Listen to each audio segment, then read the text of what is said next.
Well, I don't know how I can quite stack up to all that lead-in to Jason Plummer, but I am going to do my very level best.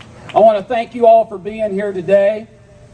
This is how you take your government back. First of all, you have to show up. The world is run by those who show up, and that's what we got to start doing. The career politicians have been showing up here in Springfield and in Washington for far too long. It's time that the people start showing up. I'm running against Deanna DeMuzio for the state senate, the 49th state senate district. That pretty much forms a crescent around the west, south, and east of Sangamon County. So I know a lot of you folks are probably seeing and hearing a lot of interesting advertising right now. And all I have to say to that is I think character assassination is an evil thing. Character assassination is an evil thing, and instead of cursing those who practice it, I pray for them, and then I'm going to beat them. Character assassination is what weak candidates who are afraid of the issues because they've created the mess, that's what they use as smoke grenades and houses of mirrors to hide behind and within, hoping that you will forget about the fact that they have morally and financially bankrupted our state and our nation, and that you will somehow send them back to fix the very thing that they created. Folks, they have no idea how to fix it. If they had any idea how to fix it, they would have fixed it a long time ago. And so if they say that they can, I'm kind of wondering. Either they know how to fix it, and they haven't in 8 years of total autonomous control, which means they're criminal, or they don't know how to fix it, which means they are incompetent.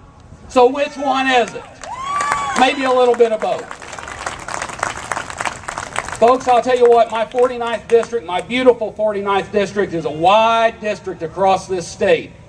It goes from basically Missouri almost to Shelbyville Lake into Shelby County. If you visualize the district that I'm running for, the district is bounded to the west by the Mississippi River, the greatest economic waterway on the face of planet Earth. You come on over to the Illinois River, flowing right through our beautiful district, another great waterway in its own right. Corridor 67, Interstate 55, bounded to the east by Interstate 57, cutting right through the middle, Interstate 72, and to the northern boundary 74, and to the southern boundaries 64 and 70. We have 2 railroads that run through here. We have more BTUs and coal and natural gas beneath the surface of southern Illinois than Saudi Arabia and Yemen have combined in oil. Right. Yes. We have the best people on planet Earth, the hardest working, some of the best educated, and the most capable.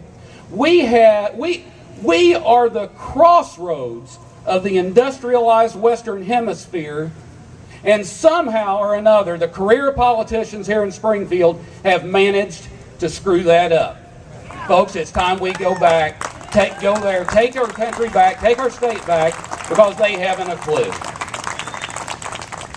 I want you to think about this for just a moment. People, I read an article this morning in a couple of the papers that said that I was anti-education and anti-labor. Let me tell you, you can't be pro-labor. I am pro-labor. I started out pushing a broom for another guy and moved up to a carpenter's helper, moved up to carrying a tool belt with a hammer, and thought I was somebody. And I think I might have been more of somebody at that point than I am right now signing the checks. But that being said, you cannot be pro-labor and not be pro-business. And right now we have an administration that demonizes and vilifies business. They try to make everyone feel like business is a bad thing. If there is no place to go to work, what do you have?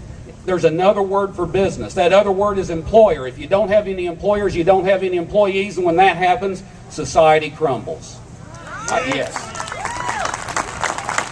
I want you to, this last thing, and it sounds like you guys, I apologize, I got here a little late. We're trying to stay in the district as much as possible. Voter contact in the district is a very crucial thing right now. The way it works in Illinois, and I'm maybe other state houses, but I know in Illinois, the Speaker of the House and the President of the Senate has the ability to put a rock on any piece of legislation. That's what they like to refer to it as. Every first day of session, when session begins and a new General Assembly convenes, everybody votes for a leader. The Republicans vote for a leader, the Democrats vote for a leader, and the people in the majority, that leader becomes the President of the Senate and the Speaker of the House. If you ever want to see any pro-downstate values and legislation advanced, we have to stop sending these people there who their first vote is not for you and me. Their first vote is for Cullerton and Madigan and the Chicago machine and everything that they stand for. If we're going to take our state back, we have to take it back from within the General Assembly so that Governor Brady will have some good legislation to sign. I want you to know that I know from my business, I know when people hire me in my business, I have to work with a lot of people. I have to work with suppliers and subcontractors, employees, and the building department, and right on down the line. But while I'm working with all those people, I never lose sight of the fact that I'm working for my customer. And I understand that when you vote for me or any other person running for office, you are hiring me. I get that. You're hiring me to be your voice in government, and I will come here to this Capitol, and I will not be an echo of the machine. I will be a voice for you and downstate. Thank you for your support.